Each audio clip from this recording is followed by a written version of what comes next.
Namaskar. I hope you all are doing good and also continue with your preparation for civil services examination. The preparation for civil services examination require two basic ingredients.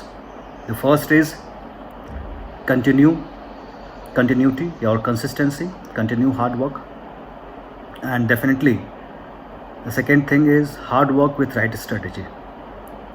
That makes all the difference. So I hope you all are doing the same thing. In my last lecture, I had discussed about the syllabus of modern Indian history. I also discussed the first topic, later Mughals. Now I am going to continue with the second topic of the first phase of modern Indian history. After the decline of Mughals, or the starting of decline or disintegration of Mughals, a new era of provincial kingdoms started in India. These provinces, majority of them accepted the suzerainty of Mughals in theory, but in practical sense, they behave like an independent state.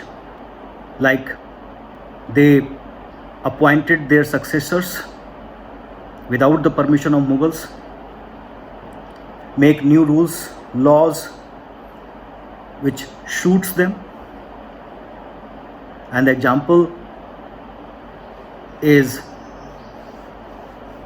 Awadh, Bengal, Hyderabad. Awadh was founded by Sadat Khan Burhanul Mulk, and Bengal was founded by Murshid Quli Khan. Murshid Quli Khan was earlier appointed as Diwan by Aurangzeb and later on promoted as governor. And after the death of Aurangzeb, even till Farrukh Shah, he worked as a governor. But afterwards, when the central administration getting weaker and weaker day by day, they started behaving like an independent Nawab. The same thing happened with the Nizam of Hyderabad, Nizamul Mulk Asaf Jah. He played a very crucial role in a war against Sayyid brothers. It was conspired by Muhammad Shah Rangila. Nizam helped Rangila in defeating Sayyid brothers, and after the assassination of Sayyid brothers, he became the new Wazir. Wazir means the Prime Minister. He tried his best to improve the administration. He tried his best to improve the revenue system, and that was the need of the hour, but failed. Because Muhammad Shah was least bothered about the revenue or home affairs. He was only concerned about his own enjoyment, luxuries, Naach, Gana, all these things. After failing in his efforts to improve the situation in the Mughal administration and Mughal financial situation, Nizam left for Hyderabad Riyasat. It was basically a Suba of Mughal Empire, and it was also given as a Jagir to him by Muhammad Shah only. He left there and never returned back. He established his own empire there, the Ashaf Jahi Empire or Nizam Shahi Empire, and that was the second most important debacle that happened in later Mughal era. The same thing happened there in Awadh. Initially, they accepted the suzerainty, but later on, slowly and gradually, the Nawab of Awadh behaved like a semi-independent or independent king. We also need to study the Maratha administration, the Peshwa, the three important or major Peshwa, Balaji Vishwanath, Bajirao, Balaji Bajirao. Even after Balaji Bajirao, Madhurao is also a very important and influential personality. We also have to study Mysore Riyasat under Hyder Ali and Tipu Sultan, Rajputana, Jats. All these provinces required a brief study so that we can understand the situation which was going there at the time of the disintegration and decline of Mughal Empire. The next topic is the Anglo-French struggle or Anglo-French war, also known as Carnatic War, because most of the war was fought there in the Carnatic territory. Carnatic was the sub-suba of Hyderabad. French and English had the same interest in India. They wanted to get the political hegemony, the political authority to maximize their commercial benefits.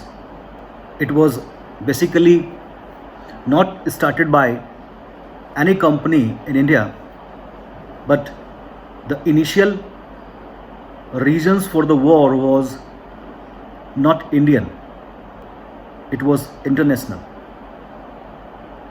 British and French government used to quarrel themselves in any of the occasion. You don't know. And the reason for the first Carnatic War was also not Indian, as I told you before. It was the Austrian War of Succession that became a reason for their tussle. And whenever both the countries started a war against each other,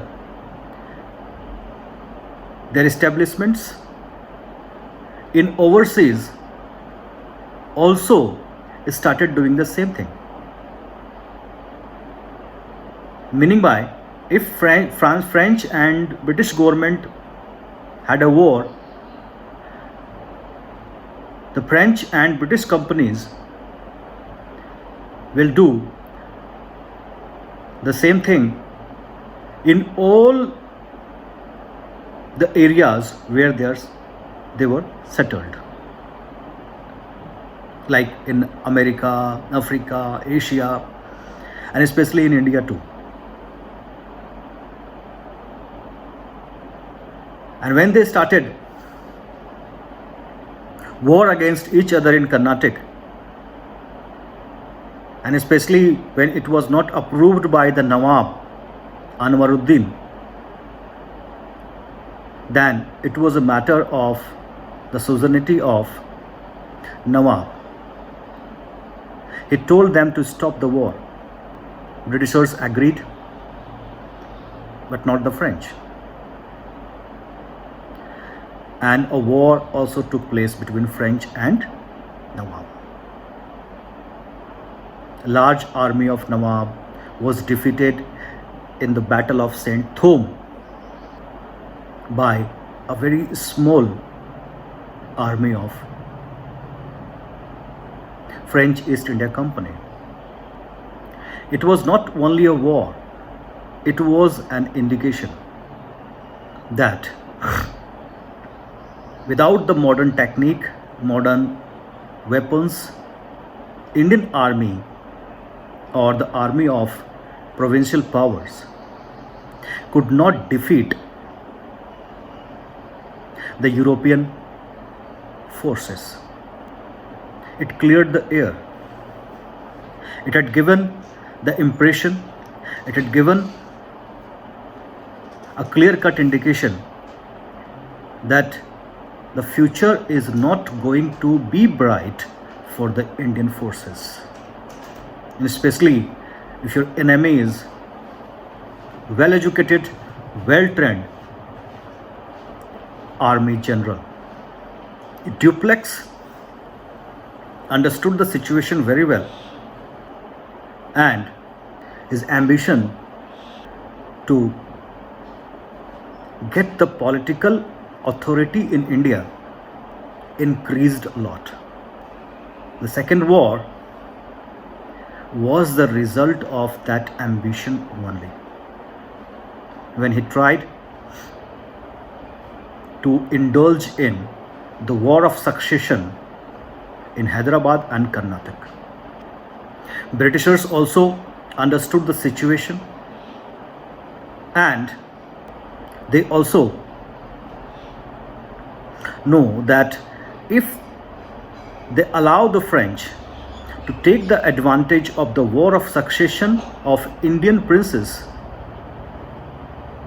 they will definitely lose their plot in India, and the second Anglo-French war started. The third war was the result of 7-year war, in which French lose Canada to the Britishers and India as well.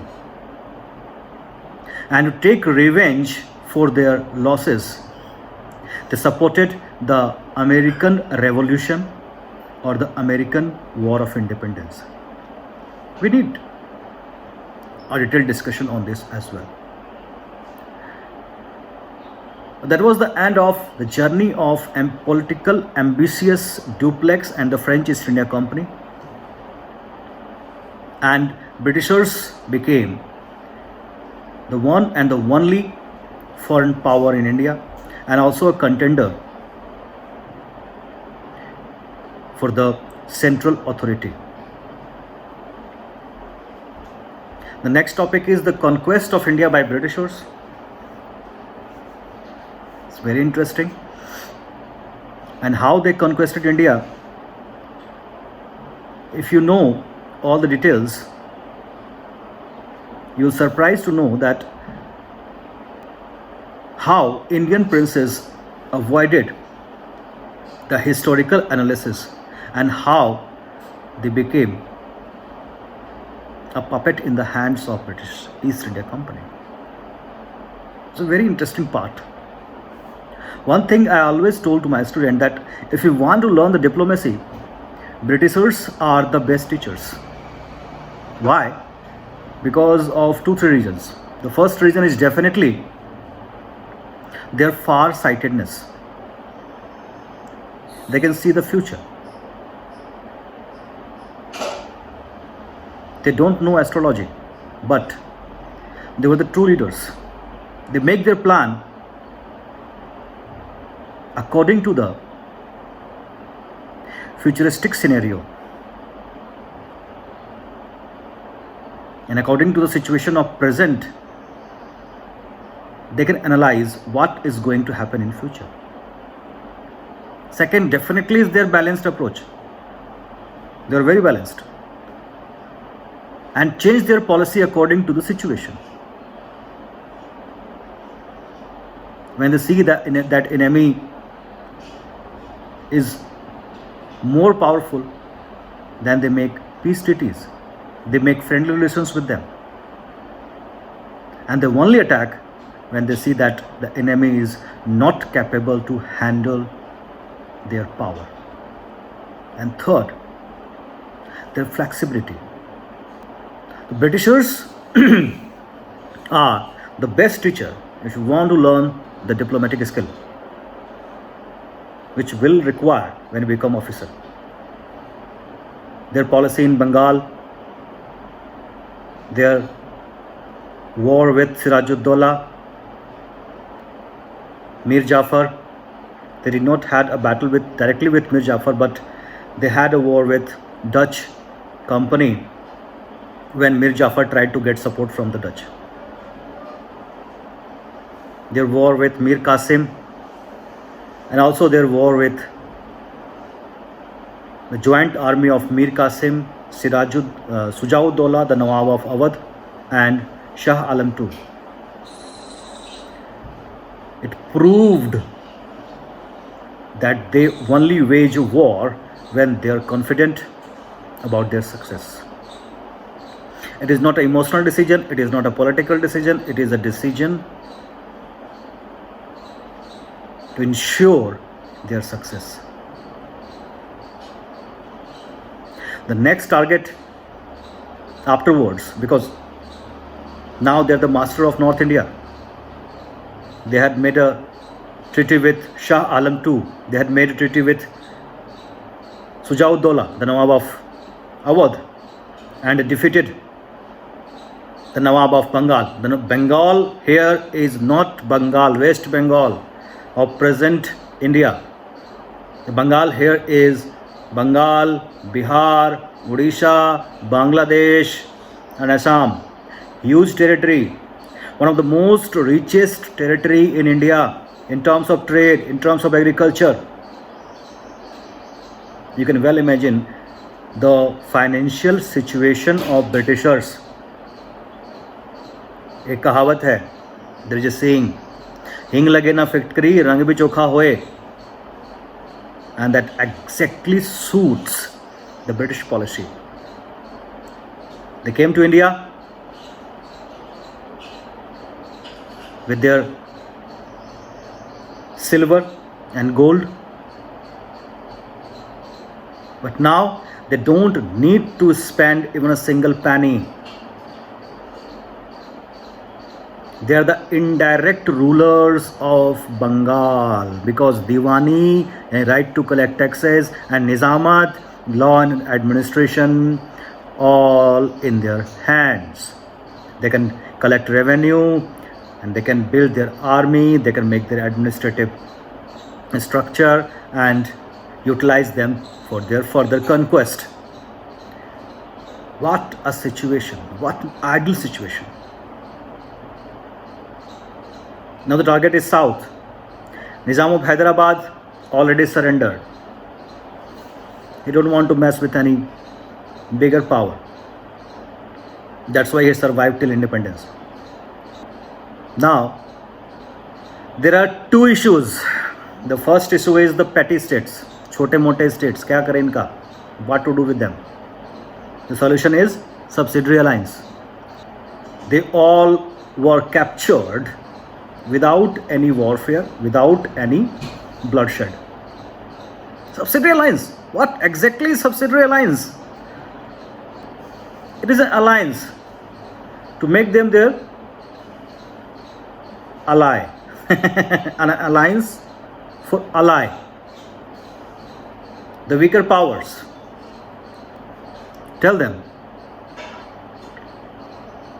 that their army is not capable to hold or to stop any kind of foreign invasion.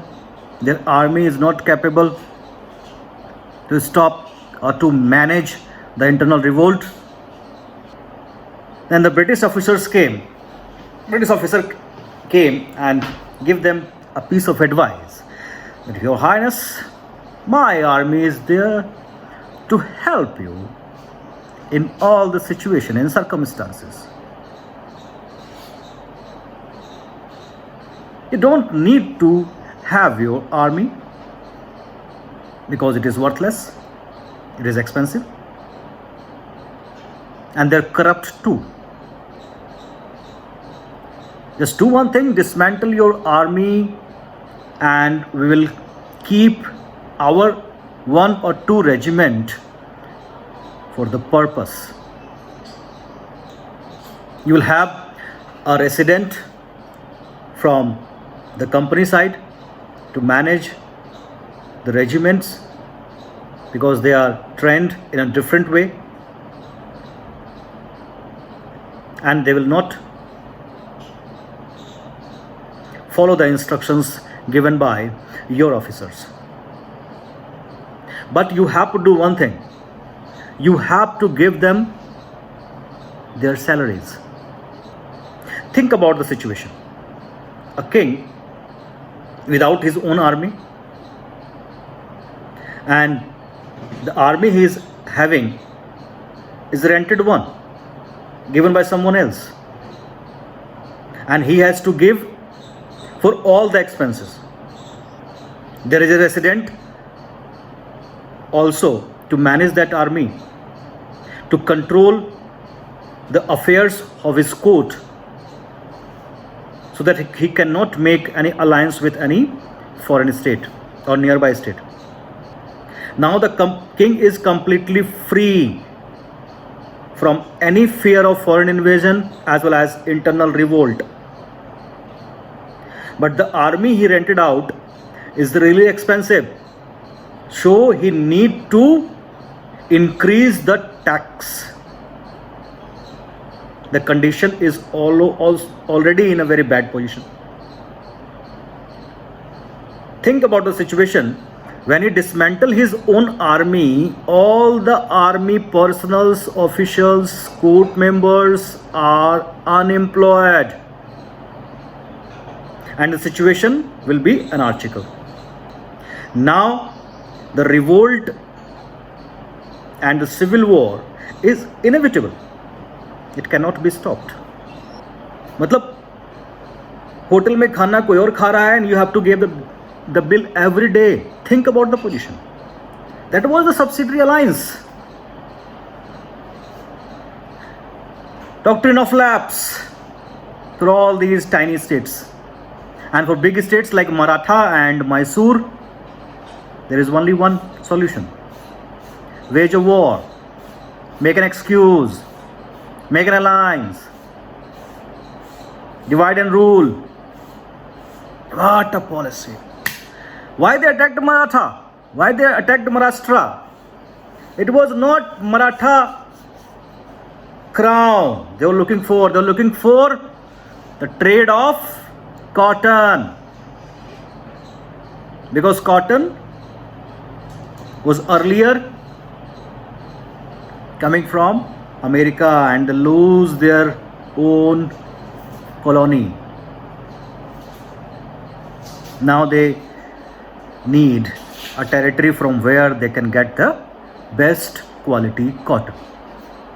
And that was the reason for the war against Maratha. Okay. The wars fought between Britishers, Mysore and Maratha needs to be understood in greater detail. The next topic is definitely the agitation and revolt against the British hegemony, and it was started by the tribals of Santhal Paragana, Sidhu, Kanu, Bhil, Birsa Munda and peasants. Bengal Indigo revolt. Indigo, very interesting thing during the Industrial Revolution, because they used to produce only the white clothes, and indigo or the neil was the thing which used to color it. Now the next topic is the revolt of 1857. 1857 का विद्रोह. There is a lot of discussion about the nature of the revolt of 1857. क्या था ये? And we follow our natural instinct of national over emotion. We consider it as a national struggle, the first war of independence told by Veer Savarkar.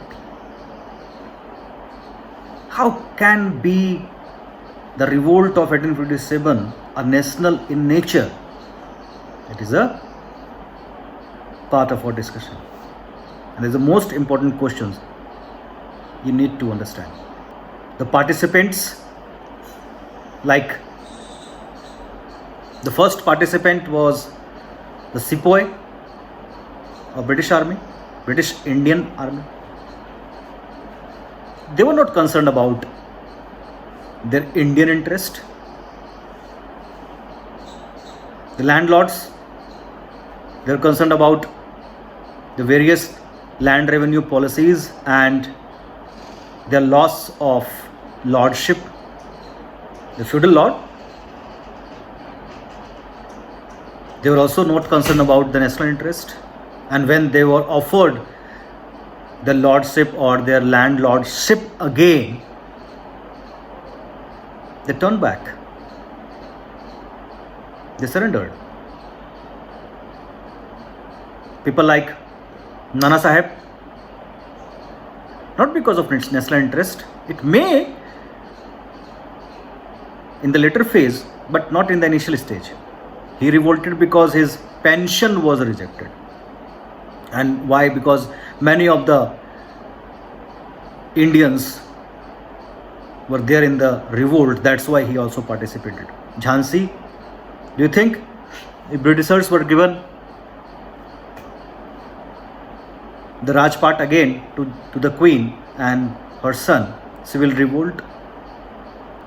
A question of brainstorming, definitely. Awadh, because of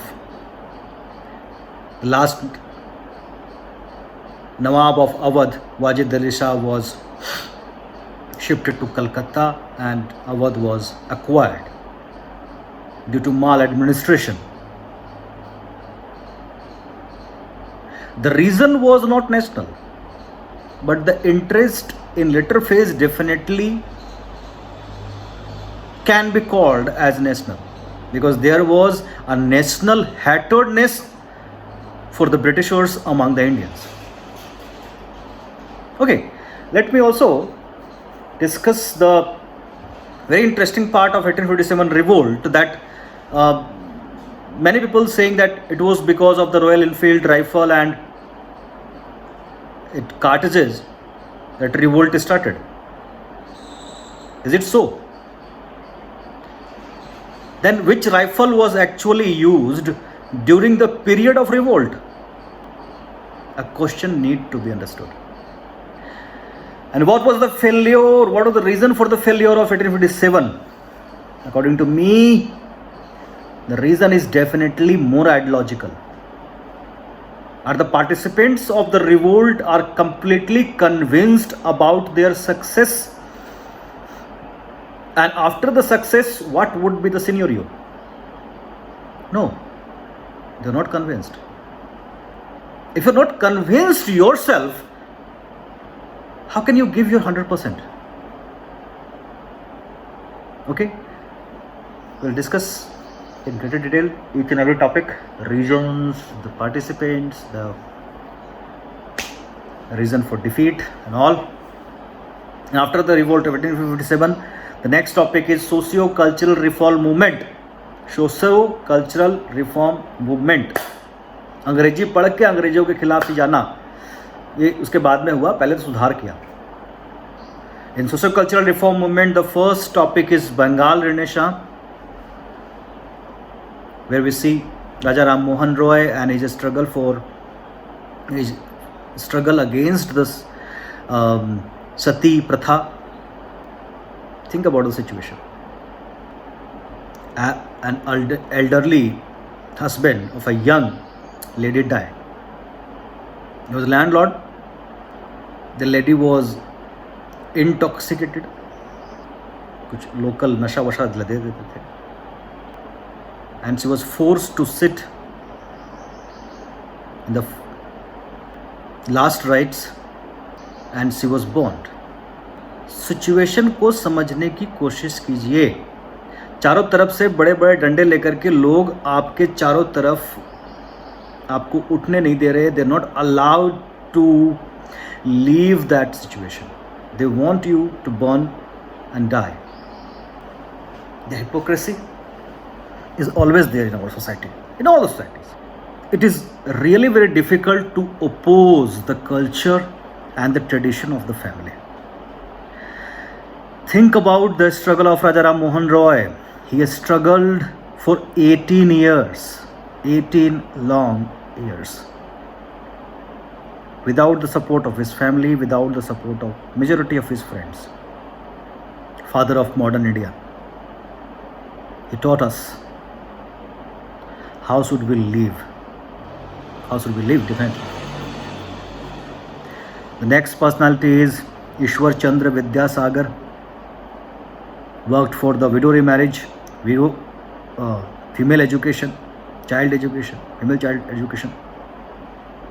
Bengal primer माफ़ कीजिएगा, Bengal primer, a very thorough scholar and known for his kind-heartedness. It's always a story of Vidyasagar told by the Bengalis to their children. Next is Devendranath Tagore, Tatobodhani Sabha, father of Ravindranath Tagore. Keshav Chandra Sen, and the most popular one was Henry Vivian Deroggio, Young Bengal Movement. Think logical, think scientific, think in a modern way. He was the first Indian modern poet. He was even more modern than Raja Ram Mohan Roy. Then we need to shift to the Maharashtra. Jyotiba Phule, Savitri Phule, Prarthana Samaj, and afterwards Arya Samaj. The next phase of socio-cultural reform movement, Ramakrishna Mission, Vivekananda, Rahnumai Majdayasan, the Parsis, Parsi matlab Irani, Parsi community, those who came from Iran, the follower of Zoroastrian religion, started by the grand old man of India, Dadabhai Nauroji. And because of all these efforts of socio-cultural reform movement, a new era started in India where Indians started thinking rationally, scientifically, and in modern terms. It was the predecessor of Indian freedom struggle. The next phase is definitely the last phase of our syllabus, the freedom struggle of India. The first topic is pre-Congress nationalist movement, where we'll discuss the various associations, organizations made to spread the awareness and to fulfill their local interest. Landholder Society, East India Association, Indian Association, Pune Sarvajanik Sabha, Madras Mahajan Association, Bombay Presidency Association, and afterwards the formation of Congress. 1885, Congress was formed. The first topic of Congress was its initial target. What was their initial Lakshya? Is it the political training or to start an agitation? Definitely they cannot afford to start an agitation without the public support. And to get the public support, they need a mass movement. And for mass movement, they need public to support them, their ideology, how to train them in a manner they wanted their agitation to be followed. That is a question. We'll discuss all these things. The next is the two important ideologies within the Congress. The first is moderate and the second is extremist. Moderate believed that India can be modernized or developed only under the rule of Britishers. They had faith in their constitution, their law, and their development. Extremist believe that no one is going to help us. We have to help ourselves only. Why would we request for our betterment, for our reforms? We have to agitate. We have to force them to do whatsoever we want to get. It is also a non-violent movement. Consider it. Extremist does not mean that they are supporters of violence or revolutionary movement. Though definitely many revolutionaries inspired by their speeches and their writings, but they were not themselves supporter of extremist movement. There are a lot of things we need to understand in this part. Revolutionary movement, their ideology, the cult of bomb, the cult of gun, personal heroism, from where they came and how that they influenced the youth of our country. Then there came the last phase of our modern history, that is the Gandhian era. From the time Gandhi came here till the time of our independence. The various movement of Gandhi, the various ideology of Gandhi, and especially you need to understand Gandhi himself. He himself is a philosophy.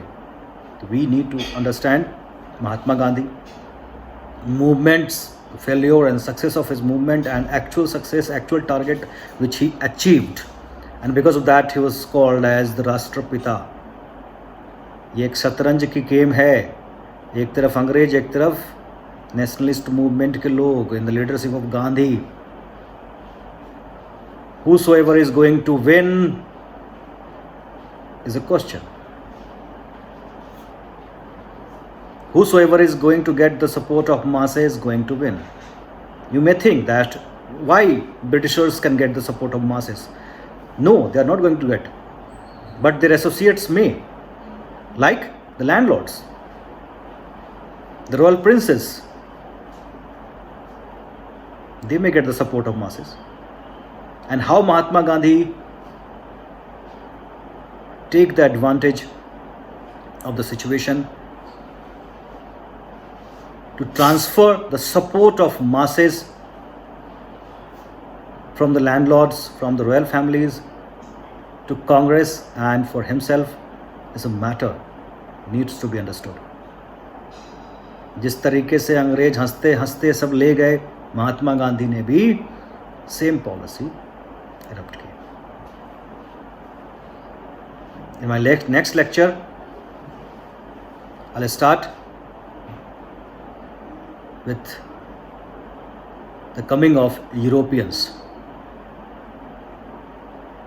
No, I'll start with later Mughals again to discuss the things which I left in my initial discussion. Thank you so much. Please take care of yourself and your family members and follow the instructions given by the government. Thank you so much. Namaskar.